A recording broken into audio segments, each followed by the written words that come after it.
Hello, everyone, and welcome to the Jeffrey Epstein Show. I'm your host, Bobbycapucci, and this is a morning update.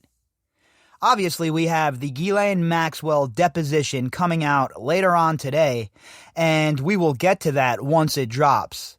But before we get to that, this article we're going to discuss is pretty important. A pretty big situation has unfolded in Florida, and the state's attorney, Dave Ehrenberg, has decided that he no longer is going to challenge the release of the secret grand jury testimony from the first Jeffrey Epstein trial. Now, that's significant, right? Because Ehrenberg and the state were fighting against the release of this documentation. Now, with what's going on with the Second Circuit Court of Appeals, etc., I think that the state of Florida and the prosecutor's office is under the gun here. And I think that they might be forced to actually give this stuff up. Now, it's not for sure that we're ever going to get to see what happened behind closed doors in that grand jury room, but let me tell you what, it most assuredly would shed a whole lot of light on how Jeffrey Epstein got that sweetheart deal. And if we're going to talk about transparency, and we're going to talk about being able to understand what occurred, well, that would probably be a fantastic place to begin. So let's jump into this article from the Palm Beach Post, and let's catch up on the situation. Headline: State Attorney drops objection to releasing secret Epstein documents.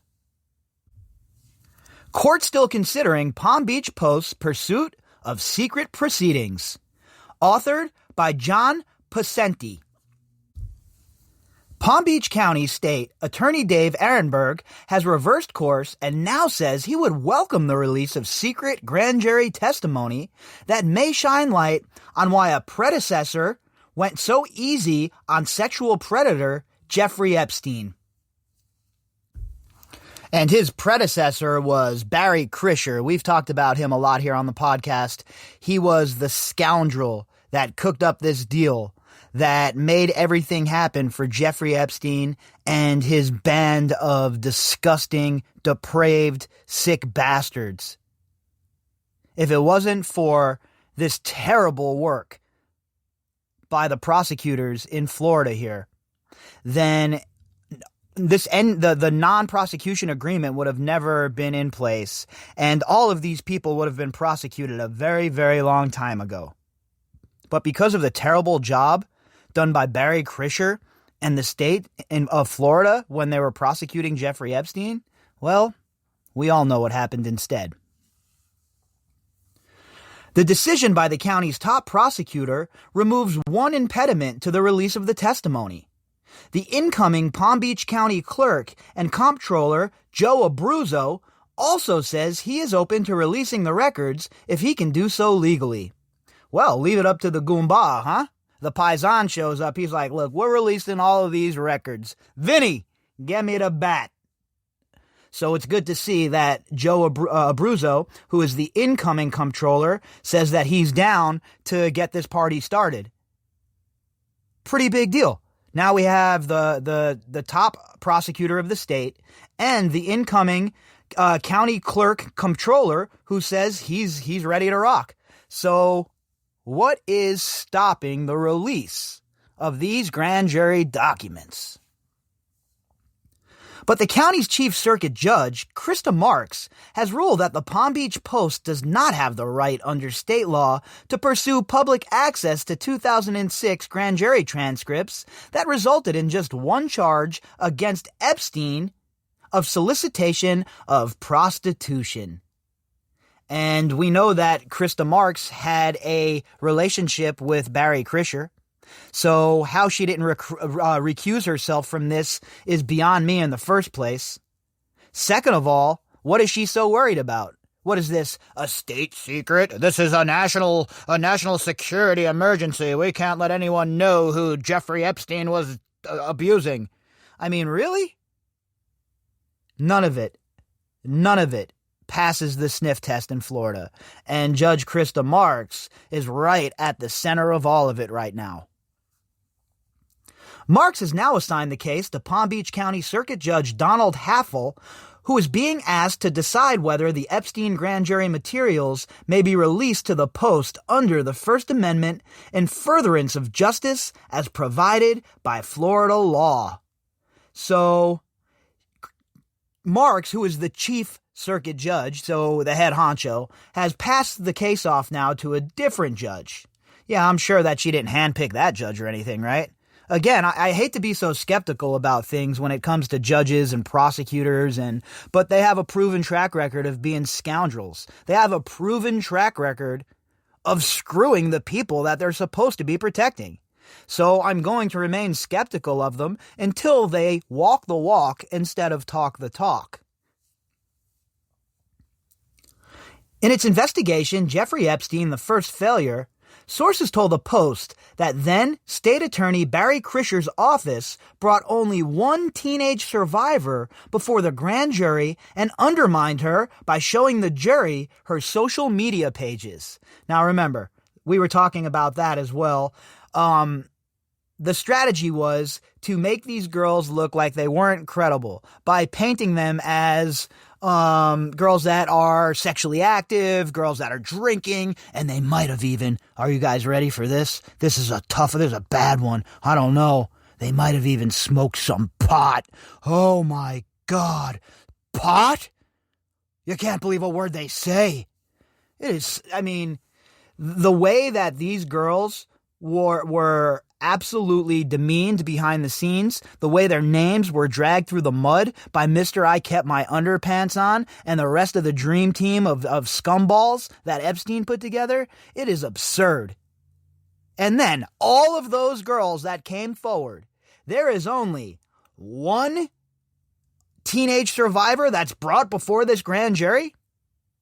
So basically, how could you expect the grand jury to indict? How could you expect the grand jury to really push the button if the prosecution is working hand in hand with the defense to make sure that that doesn't happen?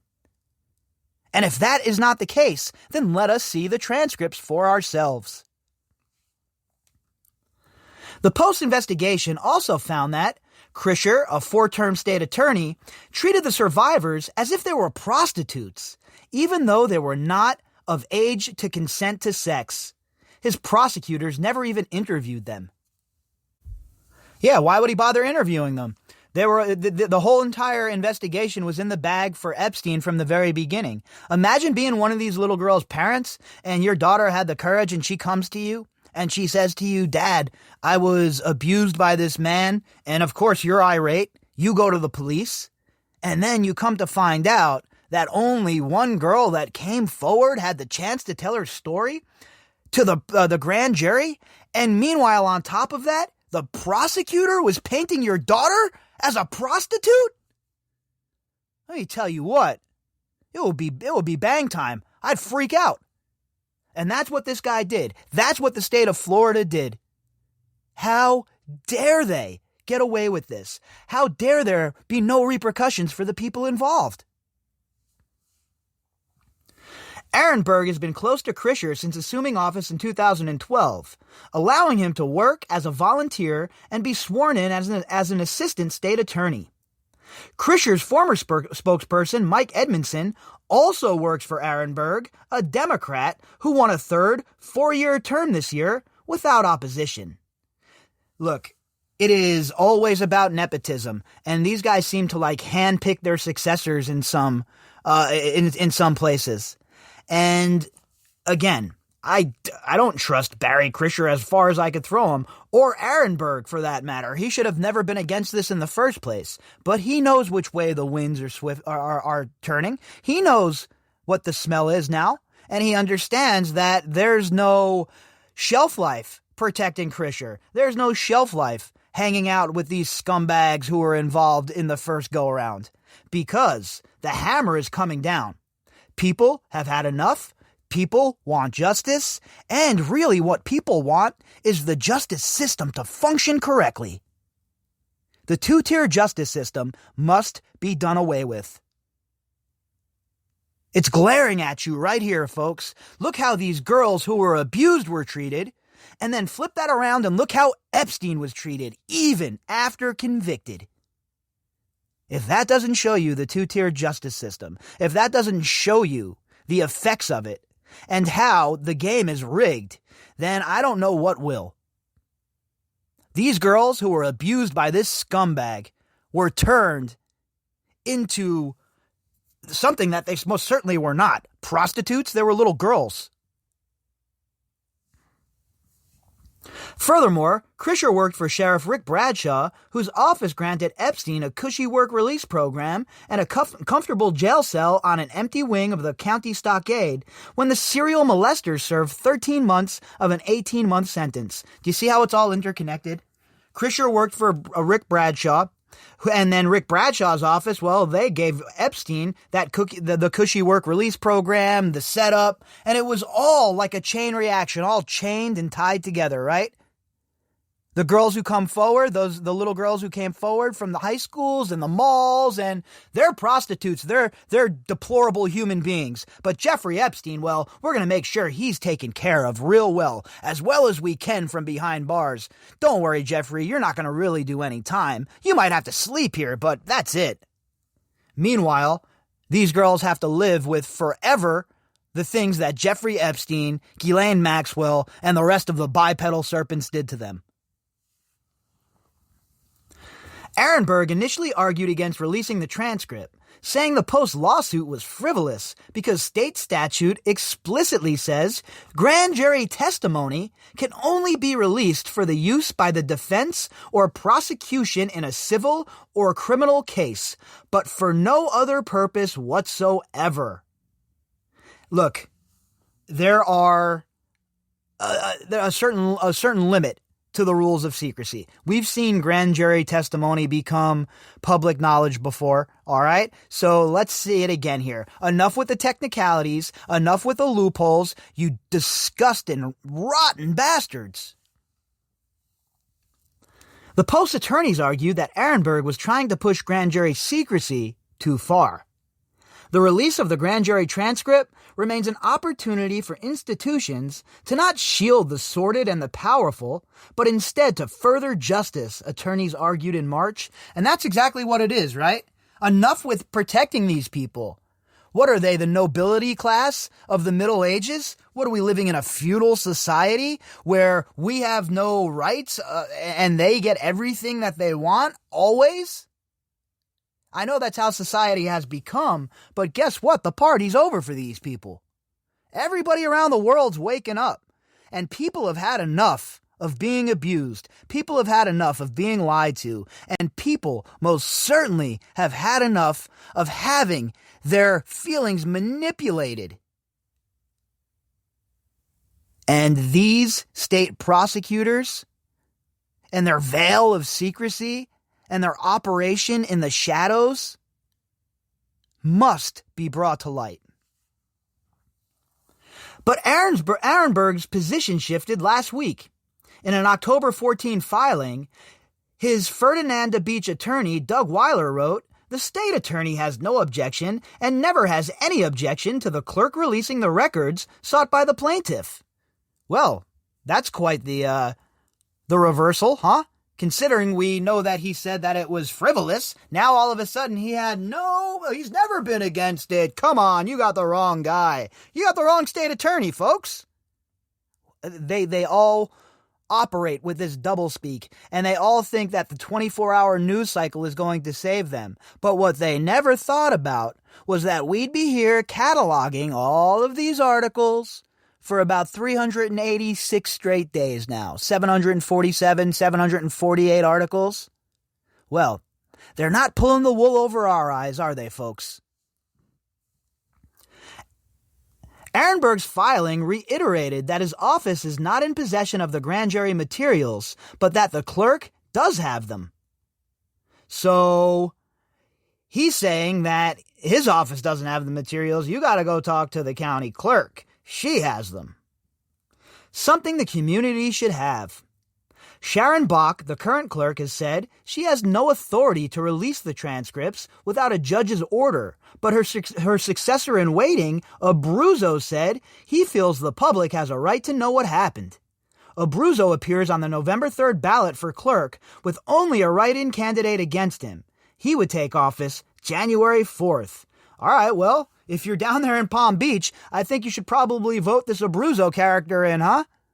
At the very least, he's going to try and work to get these the grand jury testimony released to the public. And you know what? At the end of the day, I think that's more important than anything else he'll probably end up doing as comptroller. Let's be real.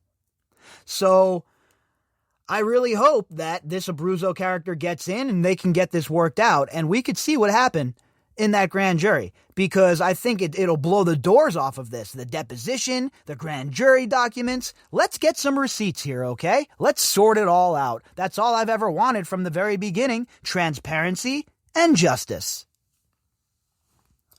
I believe there's a multitude of reasons, and if it's not against the law to release them, I would release them, Abruzzo told the Post. This is something I believe the community should have. There should be transparency in regards to this case. My paisan, good job, buddy. I'm all for Mr. Abruzzo here trying to get this stuff released, obviously. I think it's a good idea, and I think it serves the public. The more transparency we have within the justice system, the more transparency we have in the system overall, the better off the republic will be.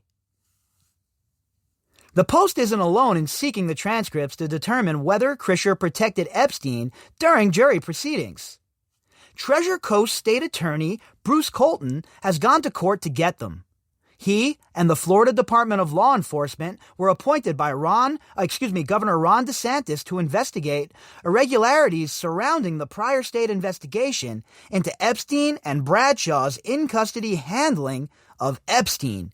So, again, it's not just like people talking shit about what happened down there, right? There's enough smoke that even Ron DeSantis has an investigation going. The governor of the state wants to know what happened down there. And I think that perhaps maybe Mr. DeSantis, Governor DeSantis, should or could step in here and wield his, a pretty powerful pen.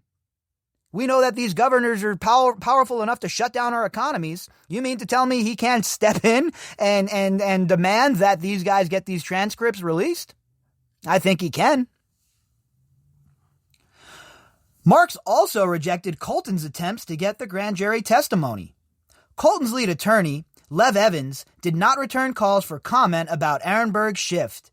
FDLE has said the investigation is ongoing. So that's good. They're still looking into it. The state is still looking into it. DeSantis' office or the people he assigned are still looking into it.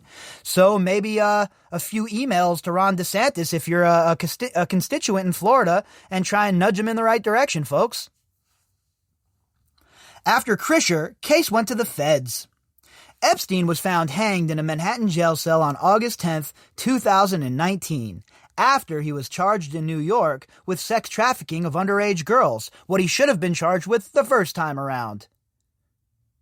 But Attorney General at the time, Michael Mukasey, and his disgusting filth bunch, well, you know how that turned out.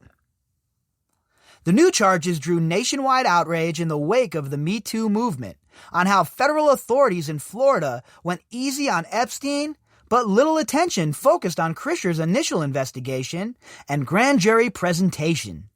And I think this is a great move by the Post, right? The Palm Beach Post deserves a lot of credit here, folks.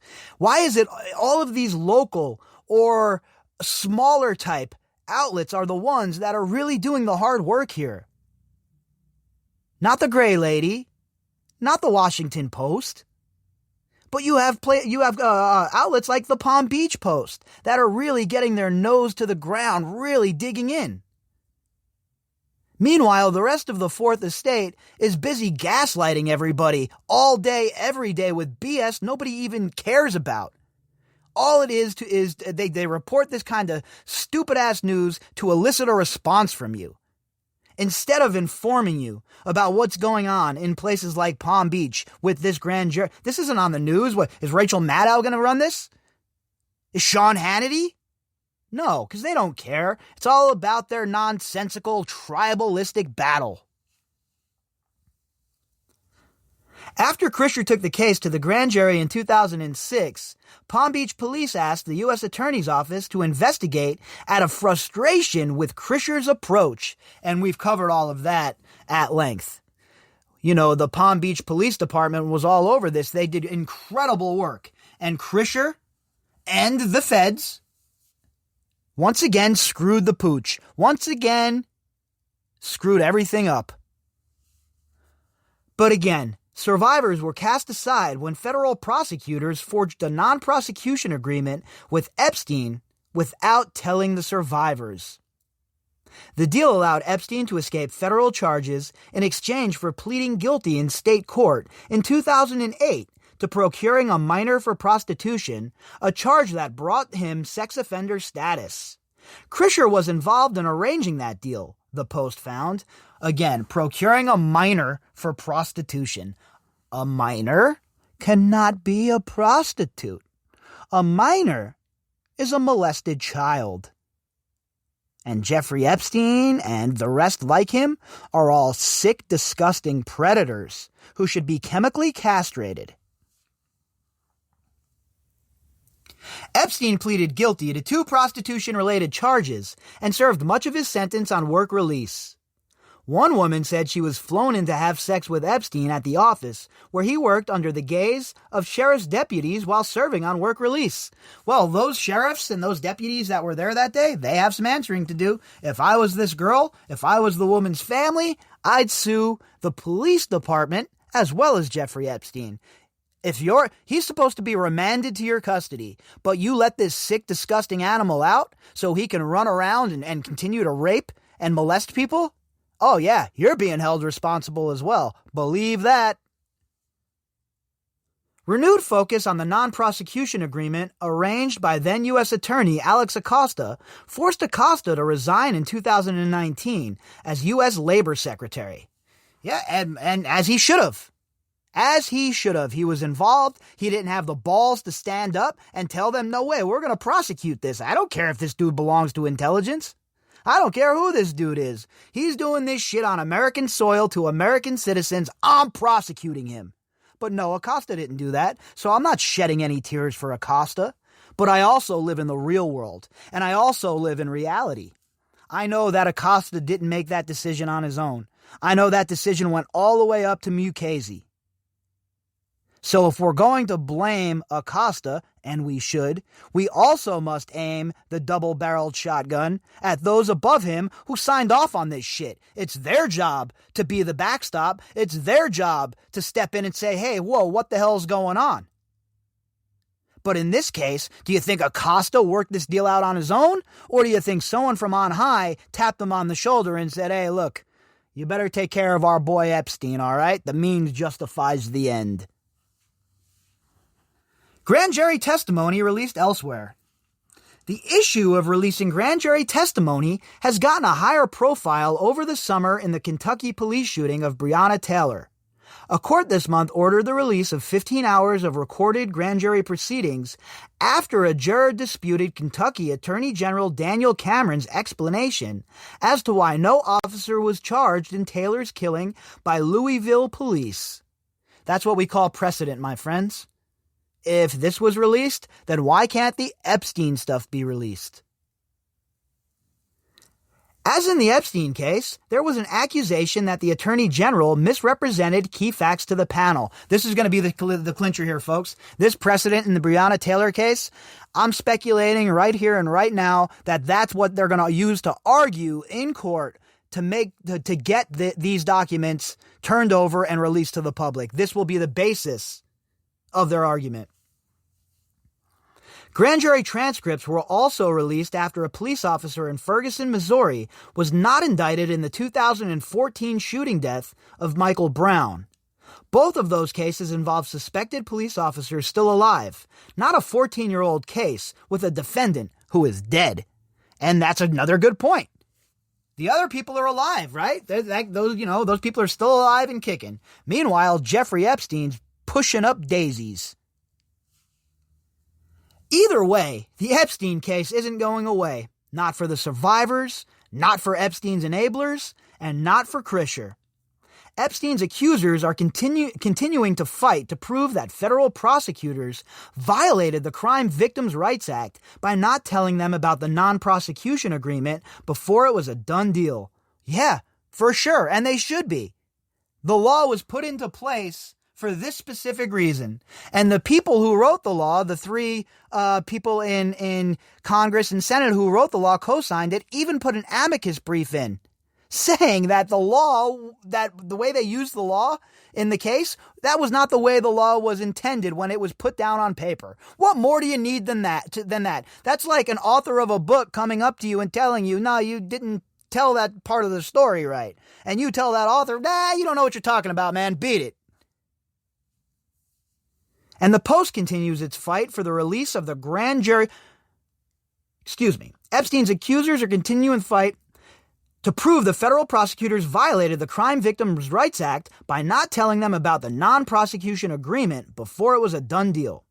Also, Epstein's longtime girlfriend, co-conspirator, fellow child abuser, general all-around scuzzbag and bipedal serpent, Ghislaine Maxwell, has been charged in New York with abetting the abuse of young girls by him.